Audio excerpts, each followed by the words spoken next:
So we're going to get started here a little bit early, but we're just going to kick off the Packard Lecture for 2022, and we'd like to welcome to the podium Acting President, Dr. Roberts. Thank you, Dr. Lockrow. And good afternoon, Dr. Carvalho. Good to see you here today. And good morning and good evening to those of you who may be dialing in or connected from the far reaches of the world. I'm very pleased to welcome each and every one of you to this year's David Packard Award Lecture. This is USU's most prestigious lectureship and is named in honor of the former Deputy Secretary of Defense, co-founder of the Hewlett-Packard Company, second president of the Uniformed Services University, who served with distinction from 1976 to 1981, and as chair of the USU Board of Regents. The annual Packard Lecture is planned and hosted by the USU Faculty Senate. As the acting president, I've become even more deeply grateful for the contributions that the Faculty Senate makes and its critical role in the evolution of and the teaching and scholarship of this great university. It is a huge, but also hugely gratifying lift each year. And I ask that you join me in thanking Dr. Ernie Lockrow, President of the Faculty Senate, Dr. Lynette Parker, Dr. David Scott, Dr. Geeta Upadhyay, Major Angela Yarnell, Colonel Robert Shee, and Lieutenant Colonel Craig Myatt, and all members of the Faculty Senate and the USU team whose efforts have brought this event to fruition today. And what an incredible honor it is to host Dr. Anthony Fauci as this year's Packard Lecturer. Dr. Fauci, thank you for joining us today, and thank you for your friendship toward USU, and of course, for your decades of service to this nation. And again, my thanks to all of you here in Sanford Auditorium, those of you next door in Rice Hall, and those joining us online for attending today. Now it is my distinct pleasure to introduce Dr. David Scott, Professor of Medicine in the USU Hebert School of Medicine, who will say a few words. Dr. Scott. Thank you, Dr. Roberts. It's my great pleasure and honor to welcome Dr. Anthony Fauci as the 2022 Packard Lecturer. I've known Tony Fauci for over 30 years and was honored to have worked with him. Dr. Fauci has been recognized as one of 1,000 points of light by the late President George Herbert Walker Bush. I've always admired his dedication, energy, and support of basic and clinical immunology research and to science from the early days of the AIDS crisis and to the current COVID pandemic. He's a tireless and great communicator. Welcome, Tony. So we're going to get to the main event, a man who obviously doesn't need any introduction to this audience. And it's really quite a pleasure to have Dr. Anthony Fauci. You all have his bio in the program, but for a refresher, he's the current director of the National Institute of Allergy and Infectious Disease, NIAID, at the U.S. National Institutes of Health, where he oversees the extensive research portfolio focused on infectious and immune-mediated diseases. As the longtime chief of the NIAID Laboratory of Immunoregulation, Dr. Fauci has made many seminal contributions in basic and clinical research and is one of the world's most cited biomedical scientists. Dr. Fauci has advised 7 presidents on HIV/AIDS and many other domestic and global health issues. He was one of the principal architects of the President's Emergency Plan for AIDS Relief, PEPFAR, a program that has saved millions of lives throughout the developing world. Dr. Fauci currently serving as the Chief Medical Advisor to the President, and it's my pleasure to introduce Dr. Anthony Fauci. Thank you very much, Ernie, and all of you for that kind introduction. And you're welcome here to one of my favorite places, which I've been to this campus multiple times over the last few years. It's always a great pleasure to see you, in particular, to interact with people who devote their lives to the service of the country. So it's really my pleasure to be here. So thank you very much. So as you can see from this first slide, I'm going to talk about the third year of the start pandemic, namely COVID-19. And I want to start off really right from the very beginning, when a few days actually after the introduction of this mysterious new pandemic that was unfolding at the time,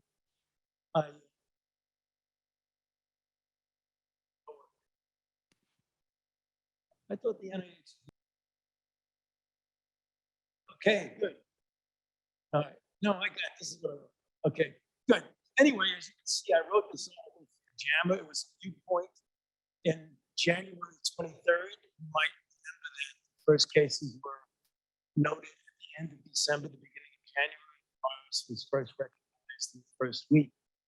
And I wrote this article, and the reason I wrote it was not, the reason I chose this title, I wasn't trying to be facetious, but I was trying to point out to the readers that this being a coronavirus, that we have had decades of experience with coronaviruses, which, as you know, coronaviruses account for 10 to 30% of the common colds that are recurrent, that each and every one of us have been infected with. That is a critical issue that didn't bother us much then, but really is important to put things into perspective now, because you keep getting infected each year with the same coronavirus. It doesn't change, which is a hint that maybe immunity is not durable very much against coronaviruses. And we're facing that right now, as we'll see as we lecture.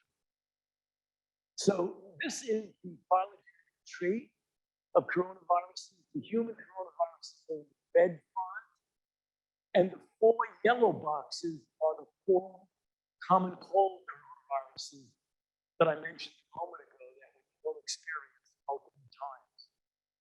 That all went really well until this happened.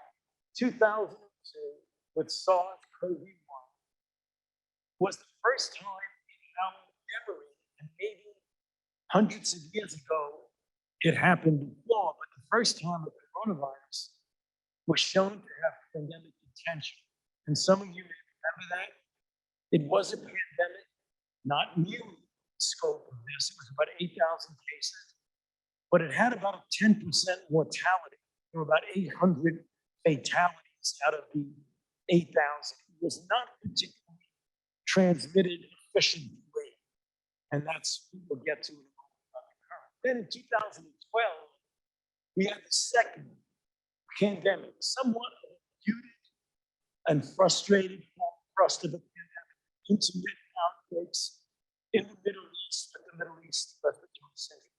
Common denominator, both of them came from bat viruses that used an intimate host that went to a human.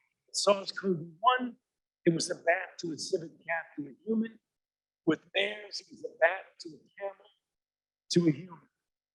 Okay, so these are the 2 pandemic coronaviruses in our history, which is the reason why I wrote that article. It's more than just a common cold, because what happened is that when you go to January of 2020, we had the recognition of yet again now the 3rd coronavirus with pandemic potential, but the actual full rolling out of that potential was not imagined at the time that we faced it.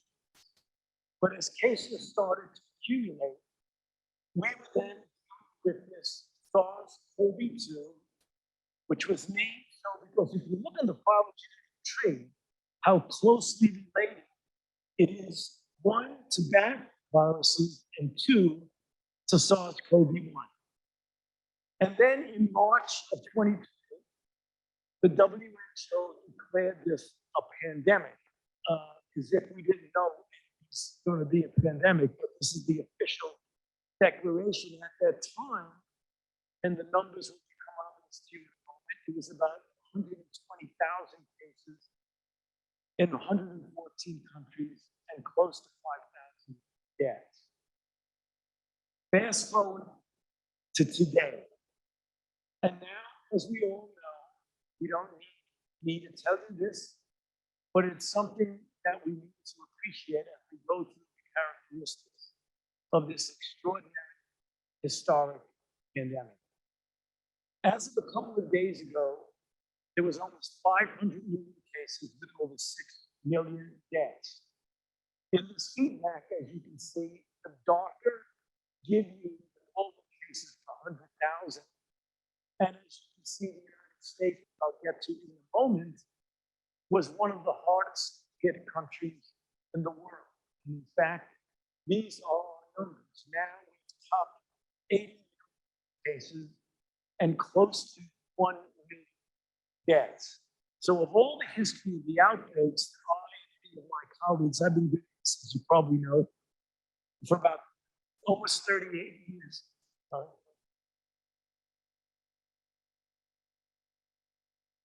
My lapel is leaving.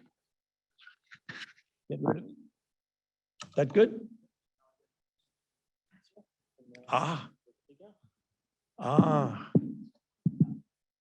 Did you hear what I said? Start all over again. All right. Okay, I'll change it though. Without a doubt, as I was saying, I've been the director of the Institute for 38 years. So I've seen HIV, I've seen Ebola, Zika, et cetera. And you go back into history, undoubtedly, people are going to be talking about what all of us have gone through historically 100 years from now. Just the way we talk about the 1918 pandemic, that was historically one of the worst scourges on humankind in recorded history. But this clearly is the worst that we have seen in well over 100 years. And it's a very interesting virus, and it is unprecedented because every month, 3 months, 6 months, year, and now in our third year that goes by, we learn something new and unexpected. Like, who would have thought that you would see multiple variants that was so different that previous infection did not protect you against reinfection? It may protect you, as you'll see, against severe disease, but it doesn't prevent you from getting infected, which is the reason why there are so many breakthrough infections of people who've been vaccinated. So we have an alpha, a beta, a delta, and then the Omicron. And I'm going to get back to Omicron in a moment, because as you can see here, with Omicron, you have a peak that went down, and now this is global, not the United States. Already, we're seeing BA2 come back up and have surges in the UK and Europe, which, as I'll get to, we're just starting to see an inkling of that now. As I know you read the newspapers and you see people like myself who were at the gridiron dinner, but I didn't get infected, thank goodness. But there was like 67 people there who got infected. Okay, so that's the general epidemiology. Let's take a look quickly at the virology. As I mentioned, this is a beta coronavirus of the coronavirus phylogenetic tree. It's an RNA virus, which means it evolves and it mutates. RNA viruses like to mutate. And every time you get a new variant, it's because there's been a mutation that's made a phenotypic change in the virus. It's got a large genome, 4 structural proteins, the most important of which is the S or spike protein, which binds to the ACE2 receptor on cells in the upper airway, the lung, the GI tract, cardiovascular tissue, and many endothelial cells. As I mentioned, if you look at the dates, we've had the evolution of variants which are due to immunological pressure. So how did we get such a different variant like Omicron? Because viruses, as we all know, they mutate and they tend to like to survive. So if an immune response is cornering them in because they replicate so quickly, they will selectively favor mutations that would be to their benefit. Hence, we have the evolution of waves of spikes due to variants. Omicron is really one of the most problematic variants. So the reason is, if you look at the original Delta, now some of you may remember, and I don't expect everybody to follow this closely, but Delta was bad news because it spread more rapidly than alpha and beta, but it was highly pathogenic. If you got infected with Delta, the chances of getting sick were greater than with the original ancestral strain. But the red dots are amino acid substitutions, which are due to mutations that have a phenotypic potential. And if you look at the number of red dots with Delta and compare it with the number of red dots with Omicron, Omicron actually came out of nowhere. Well, we know where it came out of. When I say out of nowhere, I mean it was so different than Delta that if you were infected with Delta or vaccinated with Delta, we were vaccinated with the ancestral strain, the protection against infection was marginal, but the protection against disease still hung pretty well, which means the data that you've all seen of the difference between a vaccinated person and an unvaccinated person is a Kaplan-Meier curve that you don't need a statistician to tell you that it really is very different.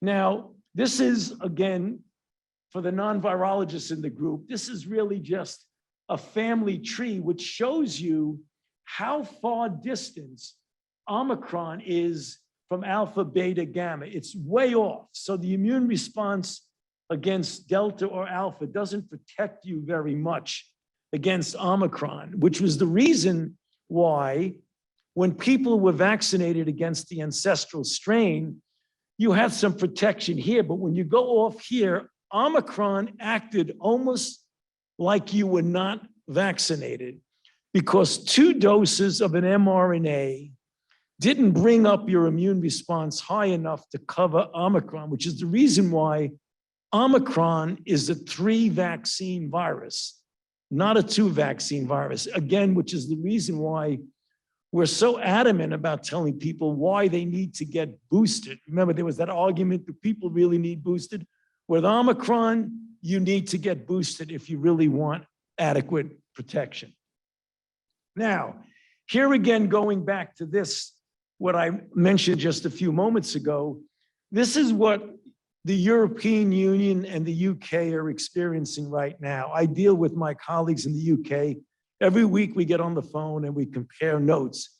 And this is what they're seeing. And if you look at what's happening right now with us, who went down to practically nothing, look on the computers, the CDC website, you see it went down, it flattened, and now the cases are starting to come up. The critical issue is, are hospitalizations and death going to go up? And we think that there's enough immunity in the community from either being infected and hopefully vaccinated, and then or vaccinated and boosted, that we likely would see a dissociation between infections and hospitalizations. We're hoping for that, but we can get into that with questions a little bit later. So this is, I think, a colorful way to show the waves from just a year ago, where it was alpha and beta. We didn't get gamma or beta, we got alpha and delta. And this is the global. Then delta took over, and Omicron, because of its much, much higher degree of transmissibility, essentially pushed delta off the map. It was really a phenomenon to watch. The doubling time of Omicron was about 2 to 4 days, which means you could start off with a few percentage of your isolates at Omicron, and a month later, it's all Omicron. So that's what we went. We went from Delta to completely dominated by Omicron. And now if you look at the sublineage, this incredibly confounding virus is that BA2, which is just different enough from BA1. Remember, we're still dealing with Omicron. BA1 is Omicron. That's the original Omicron. BA2 is a sublineage of Omicron. But it has a characteristic that it's much more transmissible. And when you have a virus that's much more transmissible, sooner or later, it's going to push the other one off the map. So we had 99% Omicron, BA1. BA2 comes along, And now we have 88% of the world is BA2 and about 79% of the United States is BA2. It just tells you that viruses, in an uncanny way, all they need to be is a little bit more transmissible than the virus that's in the community, and it pushes it right off the map. Okay, transmission. Things we've learned along the way. First of all, there was a concern whether aerosol was a mechanism of transmission. Was it just droplets like you have with many viral infections? The reason why it's important that we now know that aerosol, which means that if I'm infected, I'm not, but if I'm infected and I'm talking, I don't have to be, 6 feet away or 10 feet away. It can just sort of, particularly with poor ventilation, that's why you get in big crowded indoor rooms, you get transmissibility. Finally, when you realize that, it becomes very important to wear masks in indoor settings, because the syndromic approach towards flu is if most of the flu is transmitted by someone who is symptomatic.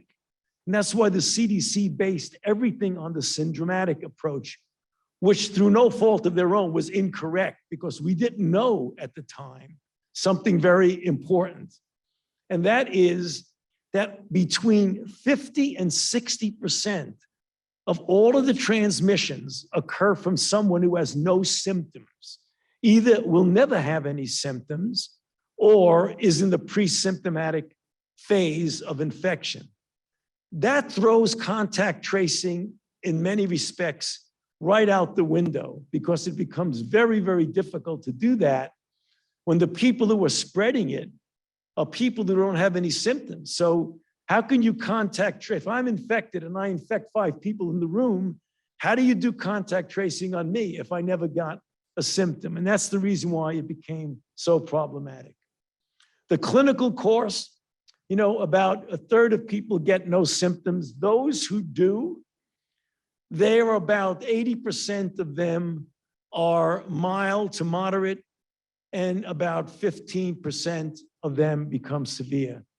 The clinical presentation can be puzzling because it's very similar to a flu-like syndrome, except that you have a very unique and somewhat unprecedented, in many people, loss of taste and smell, which has become the hallmark of COVID-19. Interestingly, Omicron has much less of a loss of taste and smell than Delta does, for reasons that we cannot figure out right now. Again, as I mentioned, about 80% of the cases are mild, about 15 are severe, which means the case fatality rate has a wide range. It's as low as 2.3% of people who are hospitalized, and about 20% for people who required ventilatory assistance. Now, here is again another very interesting component of COVID-19. The same virus that can be asymptomatic or minimally symptomatic in many people, in fact, the majority of people, can kill people in a very, very dramatic way. And that is because there are certain subsets that have a much greater propensity to severity. One, for sure, are the elderly, for simple reason that the immune system of an elderly person is not as robust as the immune system of a 20, 30, 40-year-old person. And also people of any age, from childhood onward, who have an underlying medical condition that puts them at high risk for severity. And that's obesity, hypertension, diabetes, chronic lung disease, and certainly those who are immune compromised, transplant patients, people on chemotherapy for cancer, people with autoimmune diseases who are on immunocompromising medications. Children can get infected, though not as severely as a group, as adults, but all that stuff you hear about, don't worry about kids, let them get infected, is a bunch of nonsense. There have been about 12 million cases in kids. There have been over 120,000 hospitalizations. There have been close to 8,000 multi-system inflammatory syndrome and close to 1,500 deaths in children. So we really need to put that myth to sleep that we don't need to protect the children. Now, there's a very interesting phenomenon that we're beginning to study in a very intensive way that is a post-COVID condition. And what you have to do is separate a post-COVID condition from what we're calling long COVID. And let me explain the confusion. If you get somebody who gets hospitalized, is on a ventilator for weeks, has pulmonary tissue damage, and then recovers and goes out, that person is not going to have normal pulmonary function tests, maybe ever, but certainly not for a while. That's different from this perplexing long COVID in which there is no pathogenic explanation for a variety of signs and symptoms seen in anywhere from 5 to 30% of people, where weeks to sometimes months, they can have everything from mild to moderate fatigue to complete incapacitation of people who are otherwise very normal. And these are some of the signs and symptoms of long COVID. You know, you've heard of the brain fog, which is really a cognitive dysfunction where people have trouble concentrating on a computer, on reading, or on anything. And then there's the profound fatigue. There are things like anosmosia, there's dyspnea, there's palpitations. There's tachycardia that's completely unexplained. So there has to be something that's going on strangely when you have temperature dysregulation and palpitations and just even sinus tachycardia that is unexplainable. Why is somebody tachying at 115 when they're lying in bed?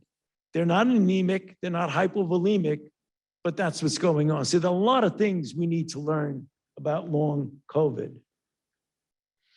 Let's take a look at the medical management of this. It falls into 3 major buckets: symptoms, organ support, and then the advanced disease in which you have anti-inflammatory responses, which I'll get into in a moment. The NIH has put out a treatment guidelines, which is really very useful. You just click on nih.gov and then go to search for treatment guidelines, and it really gives you a nice breakdown of how you treat minimally symptomatic disease, moderately symptomatic, hospitalized patients, non-hospitalized patients. It's very much associated with the therapeutics guideline of the WHO. So as I mentioned, the 3 buckets. So most of the people, you can control symptoms with anti-inflammatory agents, just for the muscle aches and the fever or what have you. End organ support is fundamentally ventilatory support, but also a lot of people go into multi-organ system failure requiring renal dialysis, requiring even up to OSMO. And then there's antivirals and immunomodulators. So this is a schematic approach towards when you target the virus predominantly and when things get out of control with an aberrant and uncontrolled immunological and inflammatory response, where you have to resort to things that might be counterintuitive, namely giving somebody high-dose dexamethasone for several days, or monoclonal antibodies like baricitinib and tocilizumab, which really block different parts of the inflammatory circuit. And again, early on, if you're going to get good results with therapy that's antiviral or monoclonal, you have to treat within the first few days. Because once people go multiple days with viral replication, you've already triggered a response that's very difficult from an aberrant inflammatory sense to turn off. And that's the reason why you target the virus early and then you have to moderate the host response late. Targeting the virus We have a number of drugs that have now, some that are FDA approved, like remdesivir, Paxlovid, molnupiravir. The only antibody now, even though early on there were a whole sets of antibodies, monoclonals, that were really good early in the course of disease.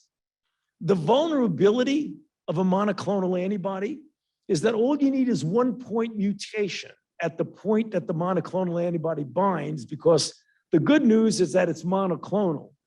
The bad news is that it's monoclonal because it's going right against one particular epitope. So when you get a mutation, goodbye monoclonal antibody. So the only one that's really good against BA2 is bebtelovimab, which is an antibody that was developed with the help of the people at the NIH, but is also a Lilly antibody. And again, moderating the host, dexamethasone, and antibodies and others. This is a schematic diagram of the toolkit for people who are non-hospitalized, namely people that you want to treat early, with Paxlovid, remdesivir, molnupiravir, and the antibody that I just mentioned. We are underutilizing Paxlovid. We have more Paxlovid now than we have people who can use Paxlovid because it seems to be restricted to people who are at a high risk for going on to a severe complication. I think you're going to be hearing soon, can't guarantee it, but you're going to be hearing soon that we're going to be much more flexible in giving Paxlovid to people who may not necessarily be in a high-risk group in order to prevent them possibly from getting long COVID. And we can get back to that in the discussion. So vaccines, that really is, with all of the bumps and the landmines and all of the tripping up from a public health standpoint, if there was one thing that was the overwhelming success story of the COVID-19 pandemic over these last 2 years and 4 months, it's the development of a vaccine.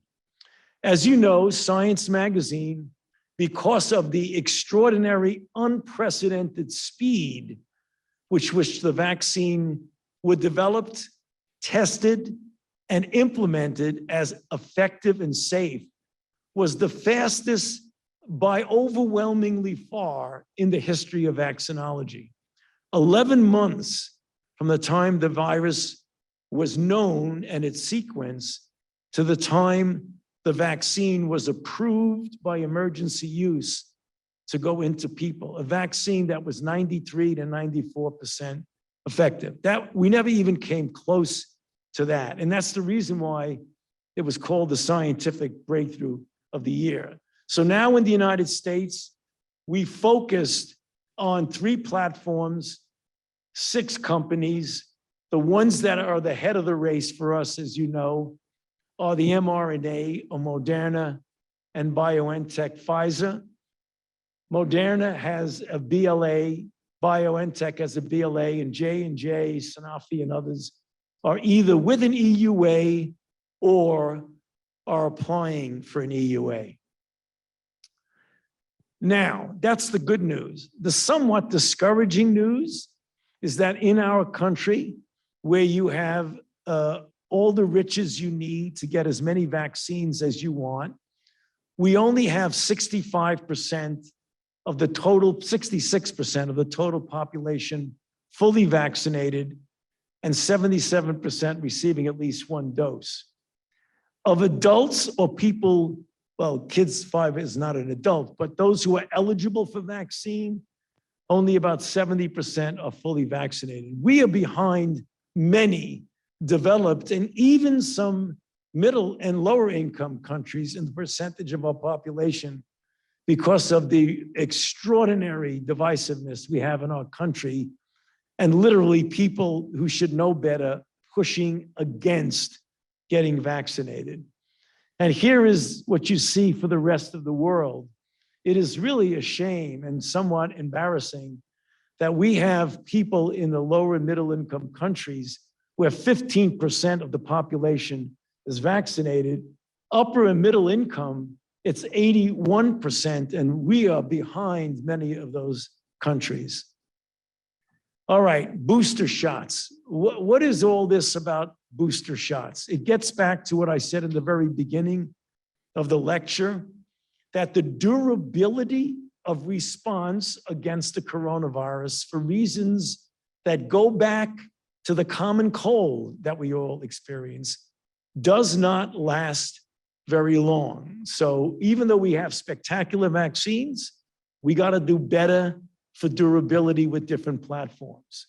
So this is an example on the left-hand part. That's Pfizer, Moderna, and Janssen. If you look months after full vaccination, the hazard ratio of the vaccinated versus the unvaccinated, it just continues to taper off, which is the reason why the first boost was recommended. And the difference between vaccinated and unvaccinated is just so striking that it boggles the mind why people can give any kind of a cogent argument for not getting vaccinated. So this is protection against hospitalization. The unvaccinated are in red, and this is the amount of hospitalizations per 100,000 population. Compared in the dark blue to fully vaccinated without a boost, to the light blue, fully vaccinated with a boost. That's hospitalization. The same thing with deaths. When you look at the people who died from COVID and compare unvaccinated with fully vaccinated and boosted, the data speak for themselves. Again, this is the Kaplan-Meier of the same thing, of a study that was done by Pfizer that looked at 2 doses without boosting in red and 2 doses with boosting, looking at the cumulative incidence of COVID-19. Again, you don't need a statistician to tell you what that means. So the question we're faced with today is, will we need a 4th dose? So let's take a look at what happens after the 3rd dose.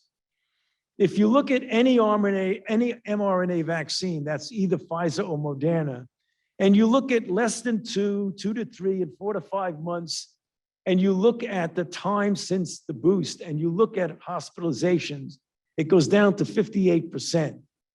When you boost, early on, it goes up to 91%. Remember, we're focusing a lot on hospitalizations, and we're all saying that hospitalization is going to be the new metric to determine whether we're all wearing masks or not, as opposed to the number of cases.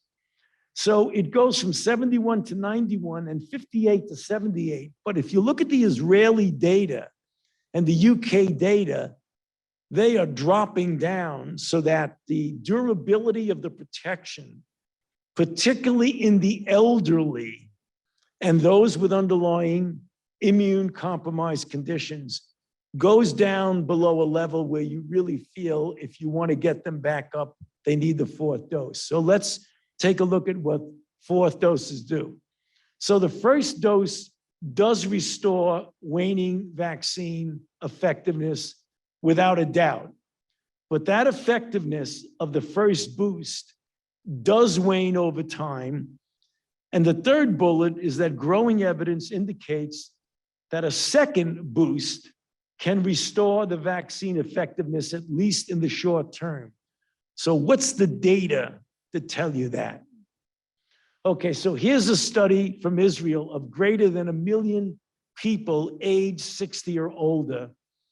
The additional boost when you're dealing with Pfizer BioNTech, at 4 months after the first boost, a 2-fold lower rate of confirmed infection and a 3.5-fold lower rate of severe illness.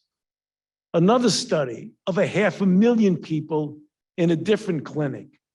During the Omicron surge, those who received a second boost, i.e. a 4th shot, had a 78% reduction in death compared to those who received the first boost. The data are pretty firm.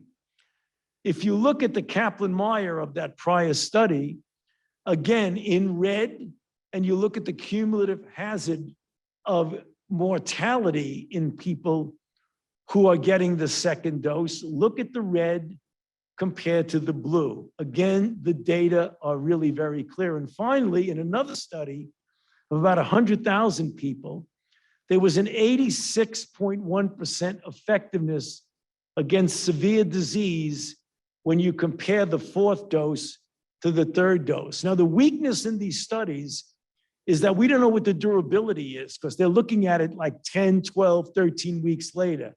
And that gets back to what I was saying before, why we really do need to get a better vaccine that's more durable. Effectiveness, no problem. It goes way up. It just doesn't last that long. So that was the reason why, based on these data, that the FDA authorized a second boost for people 50 years of age or older, particularly those 65 years of age or older.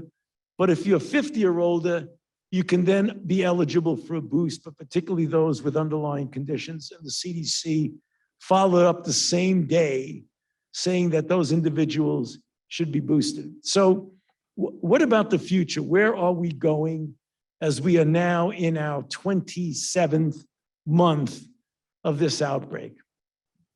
The answer, I've been building up to it, is that we really do need a vaccine that is effective against severe disease for sure, and possibly even against infection and transmission. Now, we all use the terminology, a universal coronavirus vaccine. We wrote about this about 5 months ago in the New England Journal of Medicine, my colleagues and I. But a universal coronavirus vaccine is like a line drive into the left field seats way, way back. I'll take a double off the left field wall, and the double off the left field wall is going to be one step at a time. So why do we need a pan-coronavirus vaccine? As I mentioned, it's more than the common cold. We've had 3 outbreaks that are pandemic or pandemic potential with coronaviruses. Within a particular coronavirus, we've had 4 or 5 variants, which have eluded the prior protection. So we do need innovative approaches, but rather than going for the home run, we want to get on base first. And what do we mean by on base? This is what it would mean to get a pan-coronavirus vaccine. I think that's a bridge too far right now. So what do you want to start with is how about a pan-SARS-CoV-2 coronavirus vaccine where you cover all the current and the future variants. Once you get that, you go to a pan-sabecovirus, which is a subgroup of the beta coronaviruses, that you can get things, because you see what it would cover? It would cover a lot of those bat viruses, because as long as there's bats out there infecting intermediate hosts, the danger of getting another pandemic, or at least another outbreak, are real. It's a real and present danger. Now, what are we doing with that? We're doing a lot of different things. There's work that's coming out on a nanoparticle with different spikes of different protein fragments that give a whole array of diverse antibodies. There's the need to give it by nasal administration, because when you get an intramuscular vaccine, you get systemic protection and not a lot of protection on the upper airway as long as the antibodies are high, but antibodies have to go down. If your antibodies stayed up, we'd all be hypergammaglobulinemic with all of the things that we get stimulated to. So the antibodies got to go down. It's what the protection is against infection would be a mucosal protection. And that's the reason why right now we are looking at the various different shots as the 4th vaccine in adults and evaluating multiple different combinations of variant-specific, ancestral strain-specific, or bivalent. You're going to be hearing about that. The study just started. In addition, we got to do better with antivirals. We need an antiviral, more than one, that's non-toxic, that anybody could take as soon as you have any indication that you're infected. We can do that. We did a whole bunch of antivirals with HIV and totally transformed HIV. We can do the same thing, and it's easier because it's an acute infection. You don't need to give it for somebody's lifetime. You need to give it for 5 to 10 days. So I think we're going to be able to do that. And you do that the same way as we did it with HIV. You just look at the replication cycle and you target all of the vulnerable components of that. Okay, what's the end game? We're in 2022. We're in April. What's going to happen to us as we go into the next few months? I think the easiest way to explain that is to take a look at the 5 buckets that I put pandemic in. So this is the pandemic phase of the virus. What do we mean by that? The pandemic phase this is where we were a few months ago when, again, dark means increases, week by week change, cases going up, the blue cases going down. So this is the pandemic phase. Then, as I showed you, that curve came down with Omicron.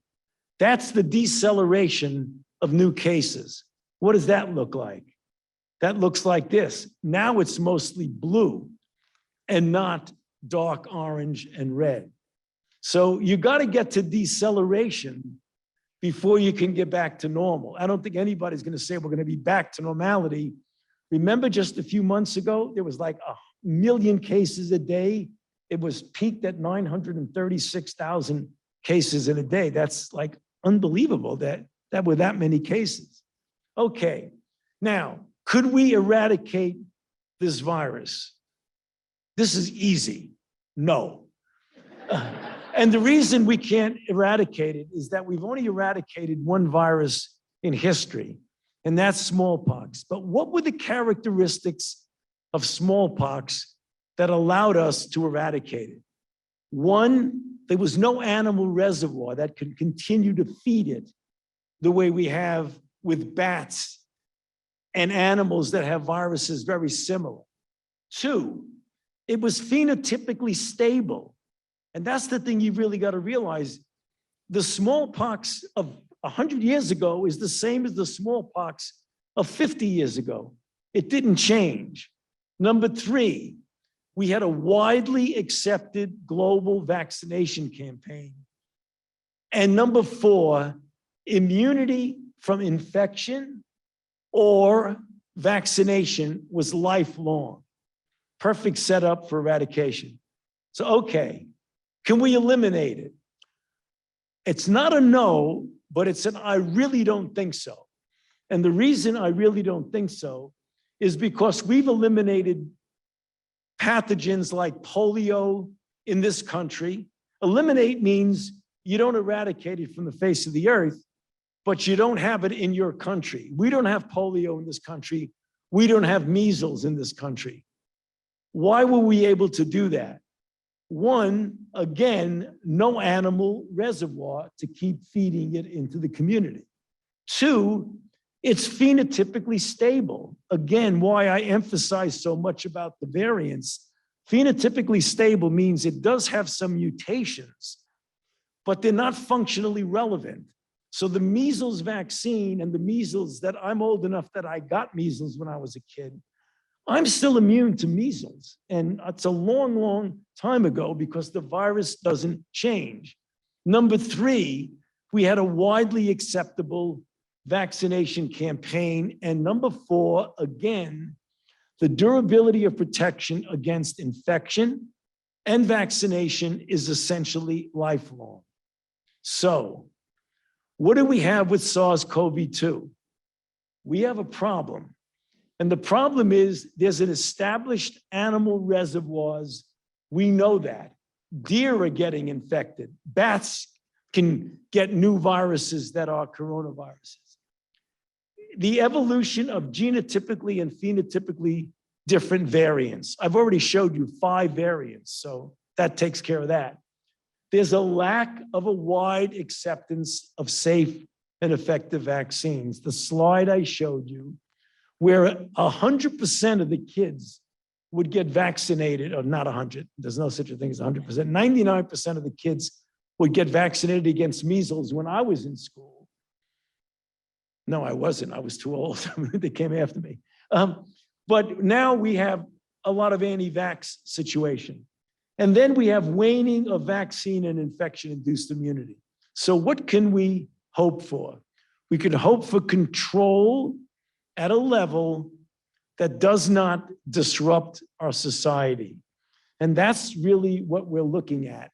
But that level's got to be low enough that we're always not looking over our shoulder that we're going to get into trouble if we get infected, particularly vulnerable. And there are a lot of vulnerable people in society. I mean, the elderly and people have more underlying conditions than you can possibly imagine. And I think you're in a medical center now, you take care of patients. You know that. If somebody walk in, he looks perfectly normal, he's got hypertension and diabetes, two big risk factors for getting into trouble. So what do we mean by control? Well, if control means return to normalcy, some people call it endemicity. Some people say, well, it's got to be similar in level to other viruses that we accept. RSV, paraflu, influenza, common cold coronaviruses. Those viruses don't disrupt society. They cause some degree of morbidity and mortality, but they don't disrupt everything. How do we get there? We get there by common sense, masking where appropriate, attention to ventilation. It may require a yearly vaccination, as well as the availability of antivirals. I think if we do that, we can have a measure of control that we can get out of what we're in now with being dominated by COVID-19. So I'll close with this last slide of a paper that my colleagues and I wrote 14 years ago in the Lancet Infectious Diseases, in which we said, emerging infectious diseases, I think history has convinced us that it's a perpetual challenge.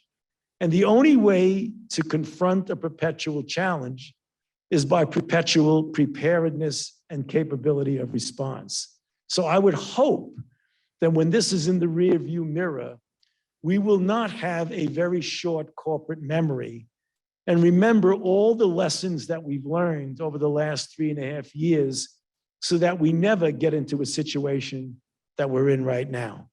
Thank you.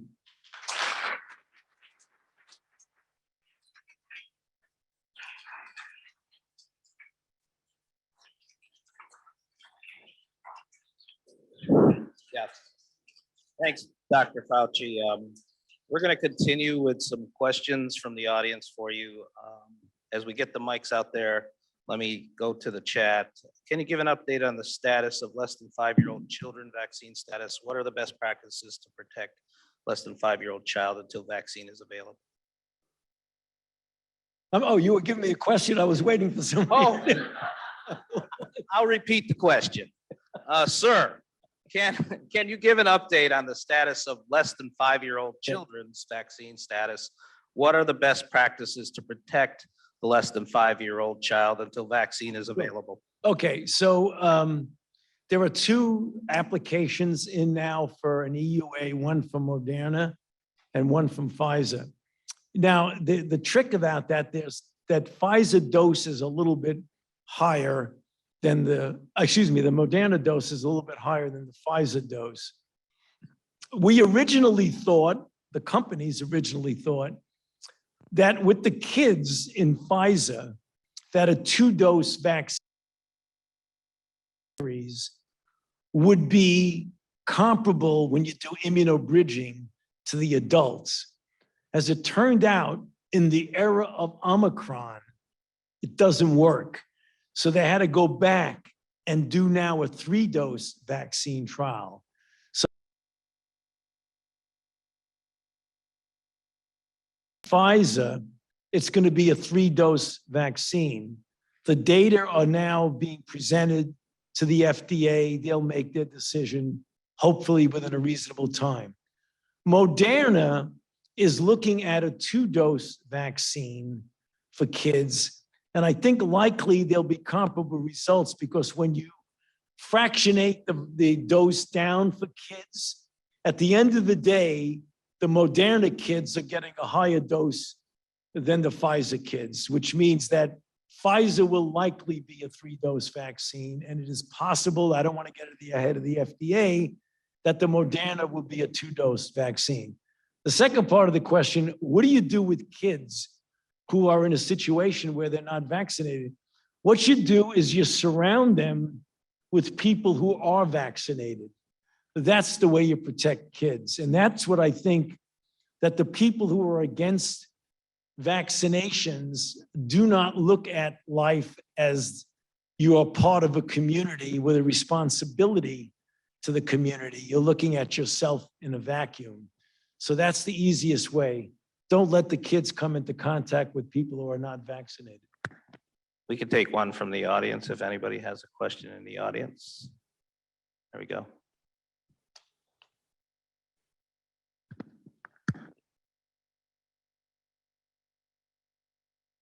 Thank you for taking my question, sir. Second Lieutenant Deere. I'm a third-year medical student, and there's also a lot of other medical students here. So I think most of us are curious, how do you think the pandemic has changed medical education as we know it, and also graduate medical education and things that we might want to look forward to in the future?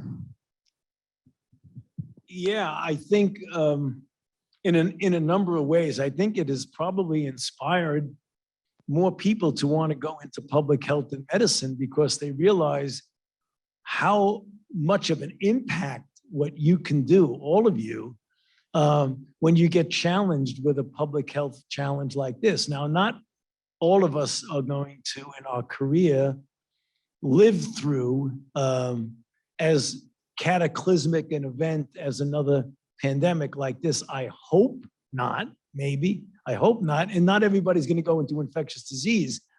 But what I think it does is calls attention to how exciting the field of medicine and public health is. It's not surprising that there are so many more applications to medical school than to programs of public health. So I think it's just showing you what medicine and science can do. And I emphasize that when I say how you can have a field that 10 years ago would have taken 5-6 years to get a vaccine.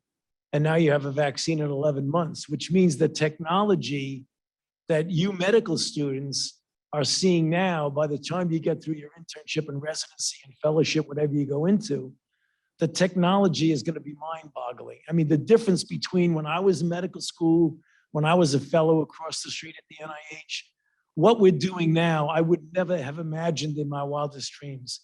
So you're going to have a lot of excitement ahead of you. So I think it's a really positive thing. It's terrible that so many people have suffered and died, but it really tells you the importance of biomedical research and patient care. Another question from the chat. Dr. Fauci, why has the CDC incorporated hospitalization data into masking recommendations when hospitalizations have nothing to do with infection and transmission? You know, that's a very good question. And that was a decision of if you were counting only cases and you have a degree of immunity in the community so that it really isn't much different than a season of RSV or a season of parainfluenza or what have you. Are you going to shut down society every winter when you have these? Are you going to be able to figure out a way how to live with the fact that you have a certain amount of infections? When you get hospitalizations, that's different. I mean, when you're dealing with a situation where you can overrun the hospitals, that was decided to be the trigger of when you make recommendations. So what the CDC said was, let's look at the metrics differently. A combination of rate of hospitalization balanced on the hospital capacity of a given community.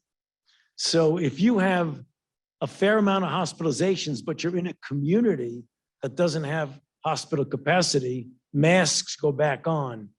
If you're in a situation where it can handle it and you have a good degree of immunity, then you don't do it. It's a question of when are you going to say we're going to have to go on with our lives and balance that with good public health principles. And the decision was made, I think it was a reasonably good decision. But remember, one of the things that could happen is that when the CDC, in fairness to them, when they came out with the metric change, they said if the color goes from green to yellow and yellow to red, you have to be prepared to reinstitute mitigation like masking. Whether or not the country is going to be psychologically ready to go back to putting masks on indoors, that's going to be an interesting phenomenon to watch. Another question from the audience. Dean Elster.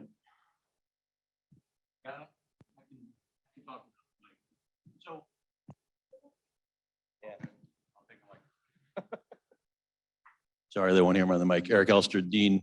So, following up to your previous two comments about training the next generation in public health, what would you have us teach that generation about the communication of those, public health principles, which are so critical to effectively treating, containing, and going through the steps that you outlined in your talk?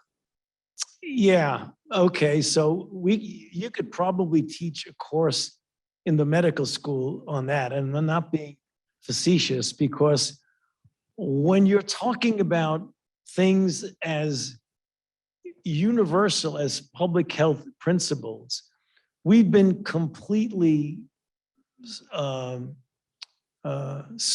as it were, by disinformation and misinformation.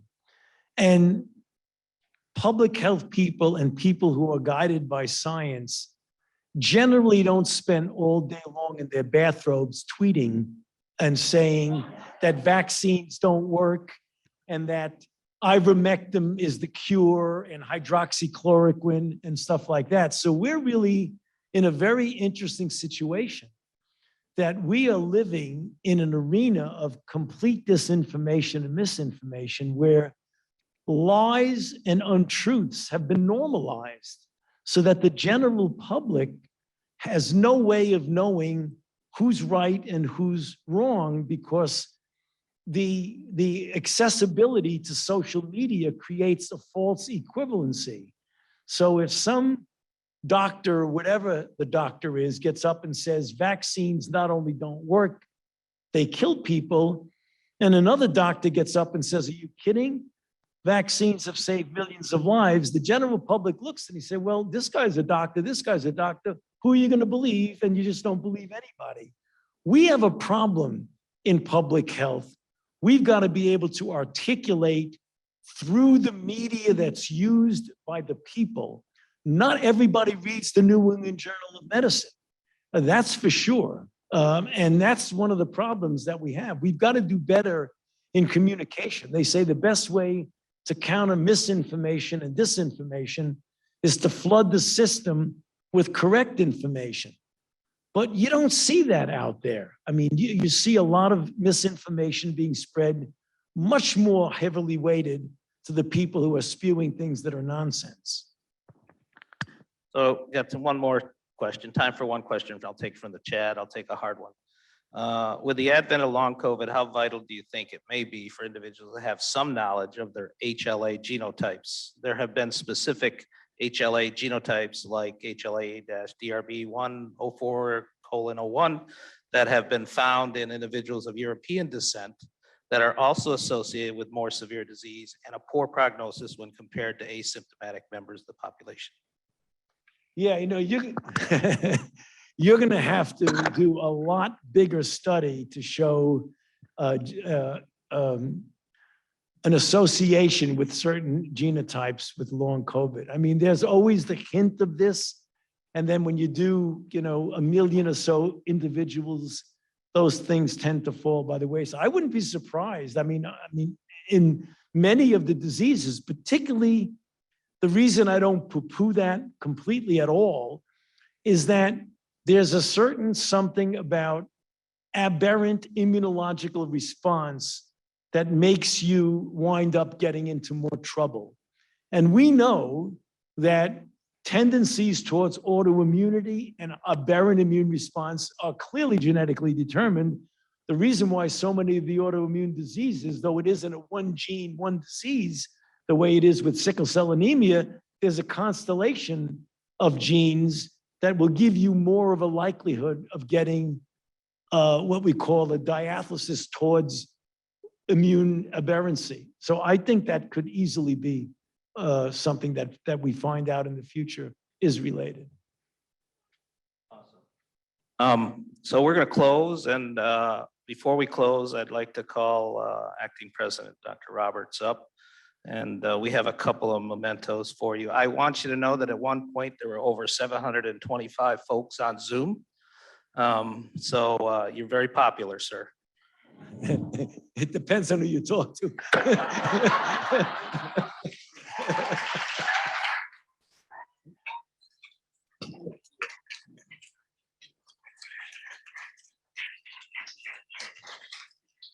So we know you already have a U-Shoes coin. You probably have 100 of them. So we're going to give you something that you might not have. And we know that all researchers need to amp up with their coffee. So I don't know if you're a caffeine drinker or not. All right. So here you go, a U-Shoes President's Here. Cup. Thank you so much. I don't have. Thank you.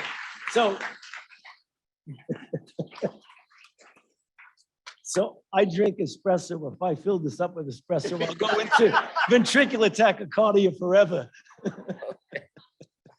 And we have a special, since you are actually our Packard Lecturer for the 50th anniversary of the university, we do want to give you the 50th anniversary Oh, coin. thank for the you. university. Thank you so much. Thank you. Thank you. I also have my personal coin to share with you. And I want to thank everybody for attending the Packard Lecture. Again, we have a reception outside. I want to thank the Henry Jackson Foundation, Dr. Caravallo, thank you very much for providing the refreshments. We won't tell you what hoops we had to go through to get that approved for you to eat a little snack, but please enjoy the snack and some time with Dr. Fauci. And thank you for attending.